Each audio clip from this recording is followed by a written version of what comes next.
The public goods game.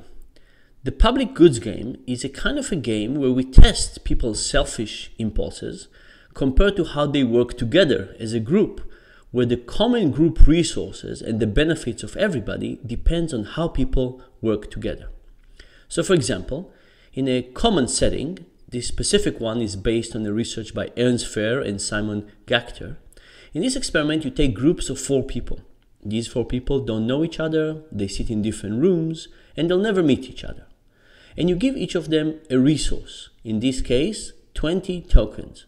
And what you tell these people is they can put as much or as little as they want of these tokens in a common pool. And once they put all their token, or as much as they want, in a common pool, that amount will grow, and each of them will get 0.4 of a token for every token in that pool. So for example, if everybody puts all their 20 tokens, the amount in the pot will be 80 tokens, and everybody will get 0.4 of the total amount of tokens. Everybody will get 32 tokens. And what if everybody puts nothing in? Everybody gets nothing back. They each get to keep their 20 token, but they get nothing back from the common pool.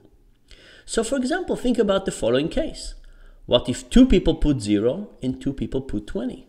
The amount that the 2 people who put 20 is shared by everybody, so everybody gets 16 tokens, but the 2 people who gave nothing get 36. They get to keep their original 20, plus they get 16 from the common pool. And that's the basic game.